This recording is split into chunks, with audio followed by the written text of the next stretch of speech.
The sun was shining as a girl arrived in a quiet neighborhood. She was carrying a suitcase and stopped in front of a house with the name Yokoya on it. She said to herself. Inside the house, a young man lounges in his messy room, half asleep. The doorbell rings repeatedly, pulling him out of his laziness. Grumbling, he gets up and walks to the door, assuming it's a salesperson. He answers, expecting to turn the visitor away, but what he sees leaves him completely speechless. A well-dressed girl in a maid uniform stands before him, bowing politely. Without hesitation, she apologizes for the sudden visit and asks if he would hire her as a servant. Confused but mesmerized by her beauty, he lets her in, despite the chaotic state of his house. He awkwardly offers her a drink, trying to process the situation. His mind races with questions. Who is she, what does she want, and whether she's really here for work? Curious about her background, he asks about her previous job, expecting a typical response. But her answer is anything but ordinary. She calmly states that her main duty was assassination. Without a hint of hesitation, she explains how she handled those who were disloyal to her master, even resorting to imprisonment and interrogation. The boy is stunned, his mind unable to process whether she is joking or serious. As panic sets in, he realizes he might have just let a dangerous person into his house. The boy tries to make sense of the situation, asking what she means by recommendation. She calmly questions whether he has any connection to her master's family. As she explains the complicated lineage that supposedly links them, he realizes the connection is so distant that they are practically strangers. He starts to panic, worried about how to decline her offer without angering her. In an attempt to change the subject, he nervously asks about different assassination techniques, hoping to shift the conversation away from hiring her. Without hesitation, she leaps into action, moving with incredible speed. In a blur, she flips through the air and skillfully throws knives with deadly precision, embedding them deep into a tree. She lands gracefully and turns to him with a subtle sparkle in her eyes, waiting for his reaction. The boy stares in disbelief, questioning if what he just witnessed was real. She proudly explains that she doesn't usually throw weapons but did so to demonstrate her skills. She then eagerly begins detailing her methods, explaining how she eliminates targets swiftly and painlessly by striking vital points. Enthusiastically, she offers to carry out a job for him, assuring him she will execute it flawlessly. He watches in horror, realizing she is genuinely enjoying the conversation about murder. Her expression darkens as she insists on proving her worth, making it clear that she is serious about being hired. The boy feels cornered, panic setting in. She assures him that if he wants someone eliminated, she can do it immediately. The chilling way she offers her services, knife in hand, makes him break into a nervous sweat. Knowing he must reject her before he gets involved in something dangerous, he firmly refuses. He doesn't know who her master is, he has no one he wants killed, and he simply cannot hire her. But as he speaks, fear creeps in. What if she doesn't take no for an answer? The girl stands still, her head slightly lowered, before quietly apologizing for the inconvenience. Without protest or hesitation, she turns to leave, her expression unreadable. The boy watches her go, a strange feeling stirring inside him as the door shuts behind her. For a moment, he wonders if it was all just a bizarre daydream. But then, he notices something, her small bell left behind in the grass. As he picks it up, the soft chime lingers in his mind. Meanwhile, the girl walks alone, gripping her suitcase tightly, her thoughts troubled. Doubt creeps in. Had she approached the wrong person? If so, what should she do now? Memories of an older man's instructions echo in her mind, but she isn't sure where to go next. Before she can decide, the boy's voice suddenly calls out. He runs toward her, waving the bell she lost. Hearing her name, Shu, spoken aloud, her eyes widen in surprise. But before either of them can react further, the blaring sound of a truck's horn fills the air. The boy doesn't stop. Determined to return her bell, he rushes forward, unaware of the danger. Time slows as the truck barrels toward him. Just as he realizes his mistake, something, or rather, someone, knocks him out of the way. He crashes onto the pavement, breathless, only to find the girl hovering over him, her face mere inches from his. She stares at him, eyes wide, heart pounding. This was new to her. She had never saved a life before. The adrenaline rush leaves her shaken, her chest tightening in a way she can't control. Meanwhile, he looks up at her, equally stunned. The quiet moment lingers between them until he finally speaks. In a flustered voice, he admits that, truthfully, he was just looking for someone to clean his house. His words hang in the air, and she looks at him, uncertain. The cicadas buzz in the background as something shifts between them. This is the story of a lonely maid who finds a home. Snow falls gently in a quiet forest as the girl walks alone, her black dress standing out against the white scenery. A single sword is stabbed into the ground, next to what appears to be a lifeless arm. Her expression is unreadable, lost in thought as she stands there in the cold. Far away from that silent moment, Yokoya Hitoshi, a high school freshman, is supposed to be enjoying his summer alone at home while his parents are away. However, his life has taken an unexpected turn. Sitting in his messy room, he stares in disbelief at the girl now living with him. Instead of a quiet summer, he now has an assassin maid casually discussing weapons in front of him. She speaks with eerie precision, explaining the importance of blades in assassination, how they are versatile, easy to conceal, and deadly in the right hands. He watches in horror as she nonchalantly handles multiple knives, talking about how she prefers stealth over firearms. Panic sets in. What is he supposed to do with someone like this in his house? Trying to regain control of the situation, he blurts out that he only wanted help with house cleaning. She pauses, processing his words, before confidently stating that she is a cleaner. His heart sinks as he realizes she doesn't mean housekeeping but something far more sinister. Desperate to clarify, he frantically points at the mess around them, piles of garbage, dirty laundry, and scattered belongings. She nods as if understanding, then casually wonders if one of the bags in the room is meant for body disposal. His frustration peaks as he begs her to stop bringing up murder. He just needs someone to take out the trash, mop the floor, and do basic chores, not an assassin. She falls silent, staring at him with an unreadable expression. The realization dawns on her. He didn't need a hitman, he needed a housemaid. The boy looks at the girl's uniform, finally realizing that it is, in fact, a maid outfit. Confused, he asks if she ever did actual house chores in her previous job. She hesitates before admitting that her uniform was chosen for her by her master. The realization dawns on him. This assassin, dressed like a maid, has no actual experience with cleaning. He stares at her blank expression, wondering if she might be even more clueless than his own mother. She sits properly on the couch, hands neatly folded, and admits she isn't familiar with household work. She reassures him that while she may not be useful for chores, she is highly skilled in assassination. He quickly shuts down the idea, insisting that kind of help isn't necessary. Despite knowing how dangerous she is, he can't help but feel bad for her.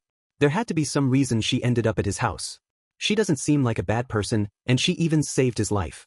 The thought crosses his mind. What if his parents were secretly international assassins, traveling the world and taking down villains? But the girl quickly crushes that fantasy, confirming that, from what she knows, his parents are just regular people. A moment of silence fills the room. Then, with newfound determination, she asks if he would hire her if she could learn to do house chores. He stares at her, unsure of what to say. 10 minutes later, he deeply regrets his decision. Holding a mop and bucket with confidence just moments ago, the girl is now a complete mess. A bucket is stuck on her head, her apron is drenched, and she looks utterly lost. The boy watches in horror. She's unbelievably clumsy. Apologizing frantically, she promises to do her best. Before he can respond, she attempts to clean up but ends up slipping in spectacular fashion. Time seems to slow as she falls, her arms flailing, before crashing hard onto the floor. The boy rushes over, unsure if he just made the worst hiring decision of his life. She sits on the floor, gripping the mop, feeling the weight of her mistakes. She apologizes, trying to compose herself, determined not to embarrass herself any further.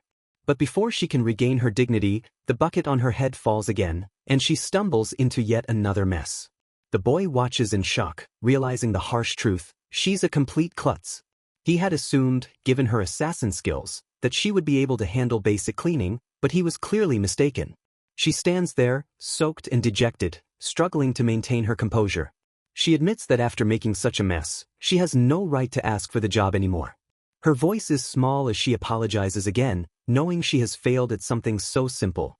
But instead of rejecting her, he surprises her with a different answer.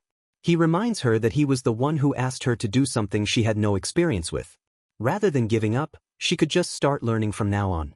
He even offers to help with the cleaning too. Wrapped in a towel, she listens to his words, her eyes widening slightly.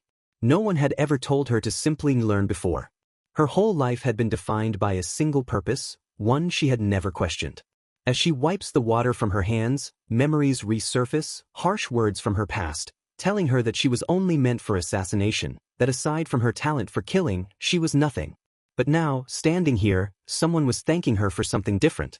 The boy smiles, looking at their cleaned-up living room, telling her she was a big help.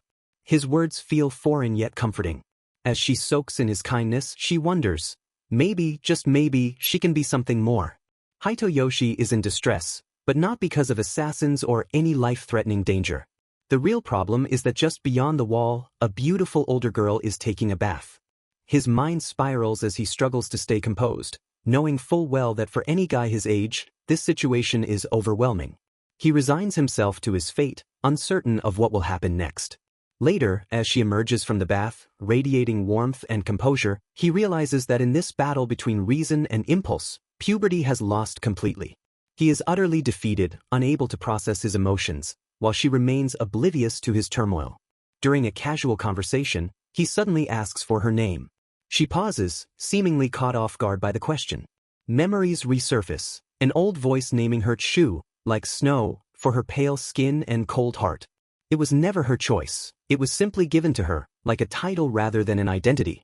She admits she has never really had a name of her own, always answering to whatever her employer called her. The weight of her past lingers in her voice, but she leaves the decision up to him. He hesitates, realizing he isn't great at naming things, and awkwardly suggests continuing to call her Maid-san. She accepts it without complaint, as if names never really mattered to her. As they go about their tasks, the thought lingers in her mind. A name. Something she had never been particularly attached to. She watches as he grumbles about the hassle of recycling bottles, wondering if there's more meaning behind his question than just curiosity. Time passes unnoticed, and as he exclaims about how late it is, life continues in its quiet, strange new routine. Hitoyoshi realizes they've been so busy that they forgot to eat. He casually asks if she knows how to cook, but her hesitant response makes it clear that cooking isn't her strength. However, when it comes to cutting, she confidently claims no one has more experience than her. He immediately regrets asking, realizing what she actually means. Trying to make things easier, he suggests they just order food, but her expression dims. She quietly accepts, but there's a clear disappointment in her posture. Seeing this, he suddenly changes his mind, declaring that he'll cook instead. Determined not to fail this time, he gears up for the challenge. As they prepare, she takes hold of a cabbage, her sharp eyes focusing intensely. What follows is a display of unbelievable knife skills. Precise, swift, and almost too aggressive for something as simple as vegetable prep. In mere moments, the cabbage is reduced to finely shredded pieces, leaving Hitoyoshi stunned. It's clear she took the word cutting a little too seriously. He thanks her awkwardly, joking about the overkill, but she doesn't seem to notice. As they continue cooking, he realizes she has never really cared about how food tastes, only seeing it as a necessity for survival. The idea shocks him. How could someone live like that? To her, flavor and presentation have never mattered. For the first time, he sees another glimpse of just how different their lives have been. Hitoyoshi proudly presents a fresh serving of tonkatsu, claiming it will change her life with just a single bite. He explains the history behind the famous Katsa family takeout, a long-established shop known for its delicious food, even attracting celebrities. But when she responds with a weak reaction, he's caught off guard. He urges her to try it while it's still fresh, hoping she'll understand its true appeal. As the meal is served, the golden, crispy tonkatsu sits beautifully on the plate, complete with shredded cabbage and miso soup. Hitoyoshi eagerly digs in, expressing his deep love for this dish, savoring every bite. Meanwhile, she quietly begins eating, her expression unreadable. When he asks for her thoughts, she hesitates. Just like before, she can't tell whether it tastes good or not. Food has always been just sustenance to her. Even so, something feels different this time. As she continues eating, a warmth spreads through her. It reminds her of the bath from before, something comforting, unfamiliar yet pleasant. Hitoyoshi, seeing her reaction, watches with a small, satisfied smile. Lost in thought, she reflects on her name, Shu, a name tied to her cold, detached past. But now, sitting here, she doesn't want him to see her that way. Maybe, just maybe, someone like her could learn to enjoy food one day, if it's with him. She wonders if she could become like him, someone warm, someone who cherishes even the simplest things. Hitoyoshi notices something odd. She's eating the tonkatsu plain. He quickly tells her she's missing the most important part, the sauce. He explains that Katsuda's special tonkatsu sauce is what brings everything together. She stares at the sauce for a moment, unsure, before carefully adding it to her bite. The moment it hits her tongue, her expression completely changes. Shock, realization, something she can't quite describe. It's delicious. For the first time, she truly tastes something. And just like that, she has her second fated encounter with tonkatsu sauce. She sits alone in a dimly lit room, her presence exuding an air of mystery. The dartboard behind her is riddled with perfectly placed knives, a silent testament to her deadly skill. Somewhere else, a boy is trapped in a dream of his past, a painful memory of his mother walking away, hand in hand with a younger child. He reaches out, desperate to keep her from leaving, but she does not turn back. The dream fades, and he wakes up, blinking at the ceiling. It has been a long time since he last dreamed of his mother. He sits up, rubbing the sleep from his eyes, lost in thought. Maybe it's because the maid reminds him of her. He shakes off the feeling, checking the time. It's already past 3 in the morning.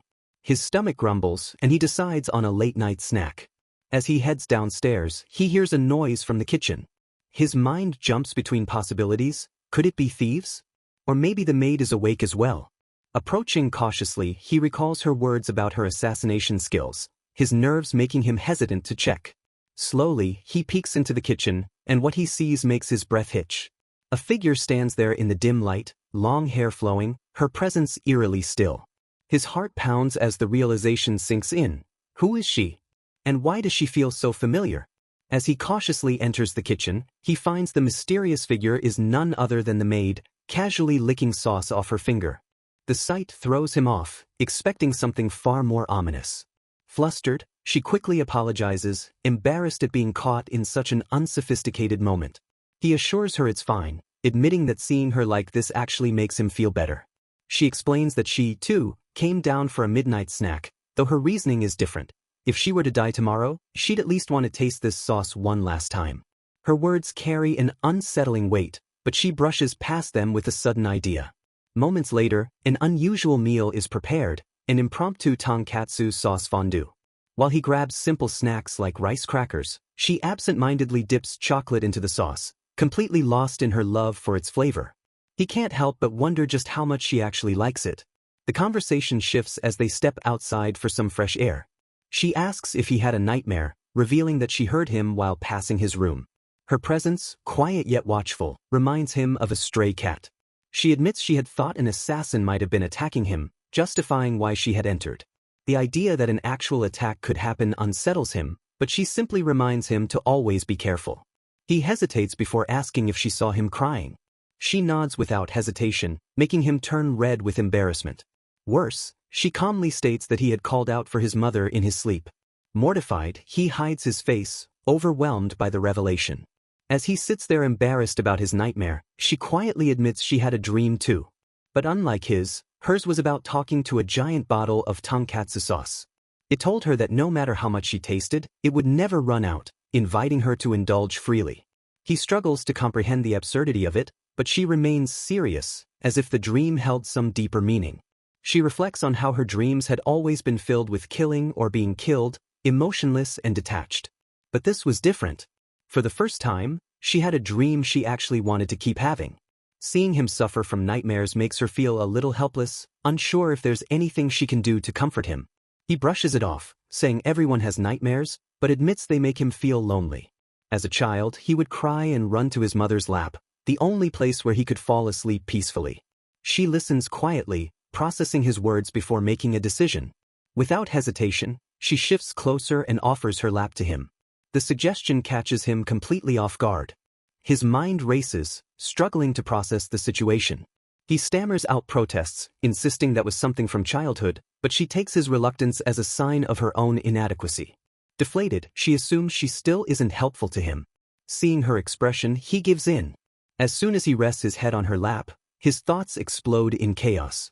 The softness, the warmth, it's too much for him to handle. His body stiffens, overthinking every little movement. Where should he put his hands? Is he sweating? Trembling? How is he supposed to sleep like this? She gently places a hand on his head, her expression calm and soothing. Her voice is soft as she asks if he can sleep now. Despite his flustered state, he exhales, finally allowing himself to relax. With a quiet nod, he thanks her. Under the peaceful night sky, the loneliness that once clung to him starts to fade. A sudden rush of heat surges through her body, her heart pounding wildly. It feels as though time itself has slowed. The last time she experienced this kind of adrenaline was during battle, facing a dozen enemies at once. But this time, it's different. Her body had moved on its own. She doesn't understand why.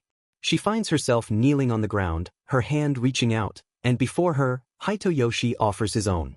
At that moment, she doesn't know why she acted. Later, back at home, an unexpected sight greets them. A small, round puppy sitting inside a box. A note is left with it, asking someone to take it in. The previous owner mistook it for a small breed, only to realize it would keep growing. Unable to care for it, they abandoned it in front of what they assumed was a rich-looking house. The careless reasoning behind the note frustrates Hitoyoshi, and he can't believe someone would just leave a living creature like this. He sighs, looking down at the pup. It's still so young, left out in the summer heat. If he doesn't take it in, who will? His heart already knows the answer.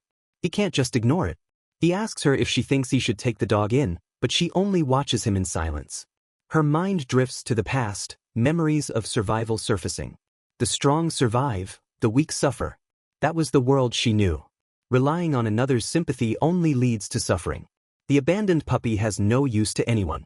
If it cannot prove its worth, it will face the same fate again. Even so, she keeps watching as Hitoyoshi gently lifts the pup from the box.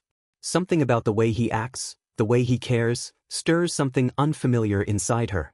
Hitoshi finds a small abandoned puppy outside his house.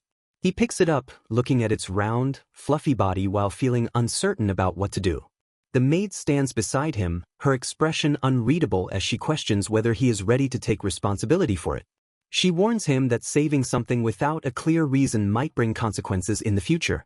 Her words are serious, as if she sees kindness as something that must always have a purpose. Hitoshi hesitates, admitting that he doesn't fully understand what she means. But despite that, he holds the puppy close, making it clear that understanding isn't necessary for him to act. The maid watches him, her gaze calm yet thoughtful. She then reminds him of what happened yesterday, how he saved her life without thinking. He looks at her, surprised by her words. She continues, questioning whether that act of saving her was also done out of compassion.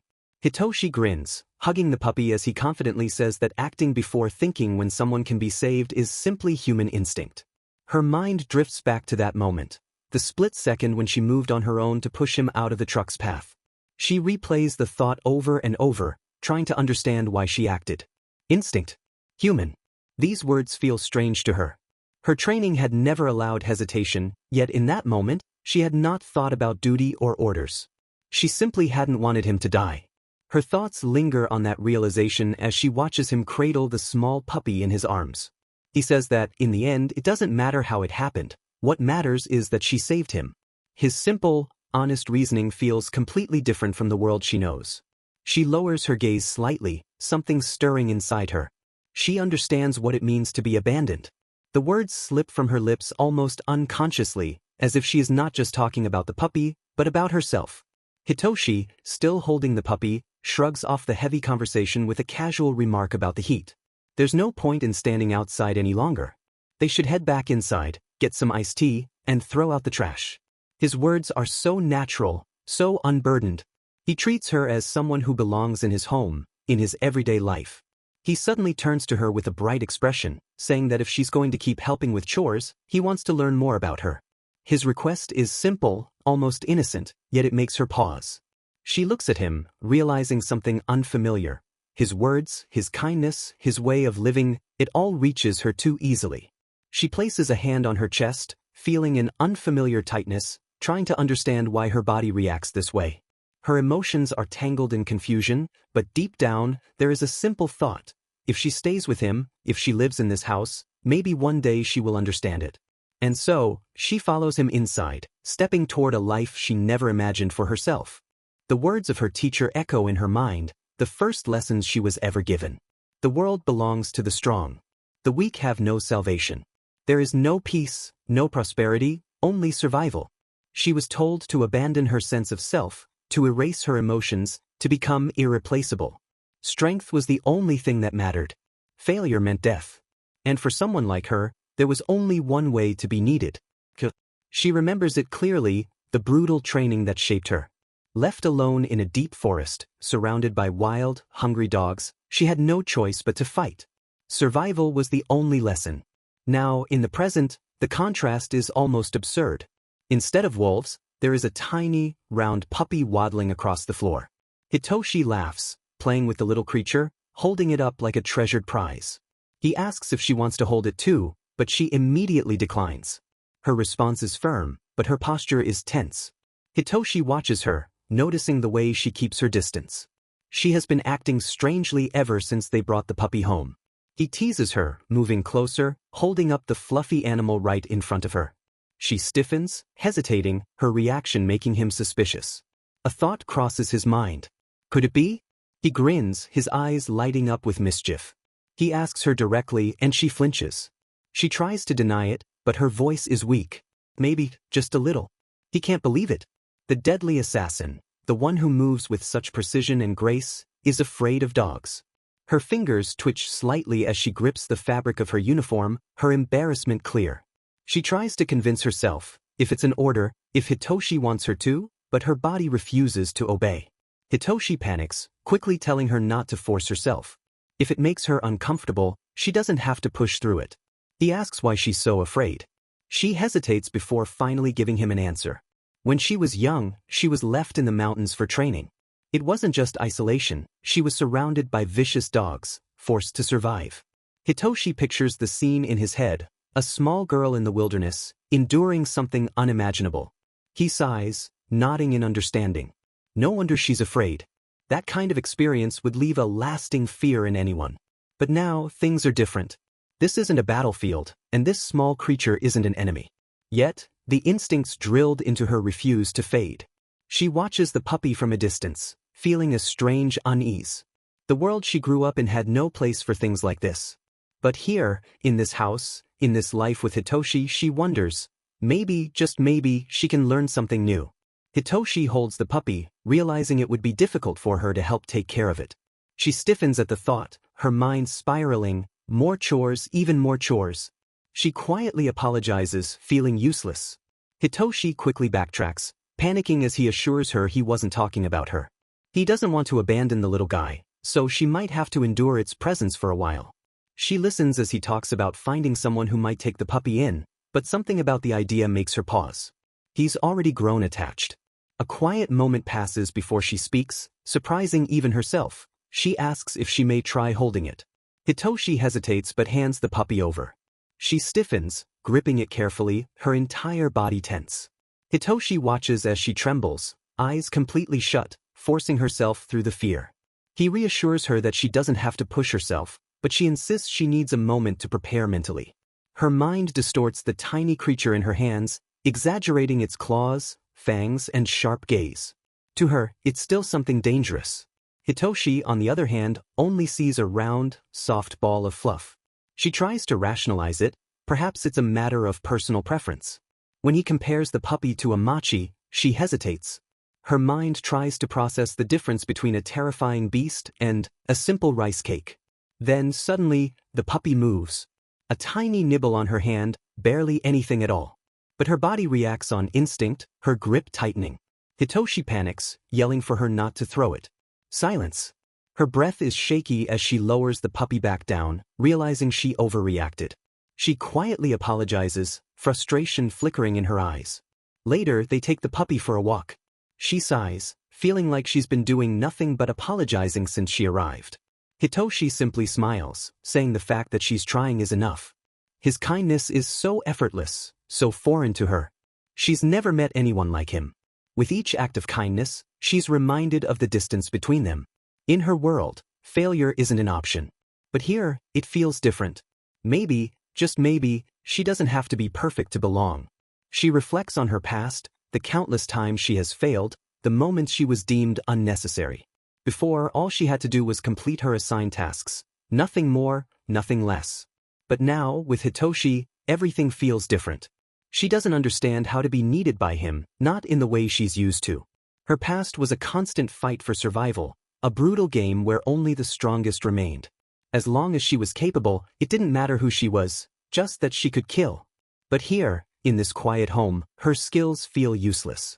The things she has done, the abilities she perfected, none of it matters anymore. She watches the little puppy walking ahead, its carefree steps so unlike her own. If she had met Hitoshi when she was younger, if she had been raised differently, could she have turned out like this tiny creature, protected, cherished? This world is so warm, so different from what she has known. Can she really stay here? Is there a place for someone like her? Hitoshi suddenly calls out, breaking her thoughts. He chases after her, teasingly asking if she's thinking of giving up being an assassin to become a regular girl. She pauses. Give up killing? The idea has never crossed her mind before. As he runs ahead, laughing under the setting sun, she watches him with quiet wonder. She has always believed that her only worth was in her ability to take lives. But if that isn't true, if she can live a life where she no longer has to kill, then maybe, just maybe, she wants to understand it. Hitoshi turns back, smiling, telling her it would be a waste if she were only an assassin. He calls her a good girl. The words catch her off guard, triggering a distant memory of a gentle hand patting her head, a kindness she had long forgotten.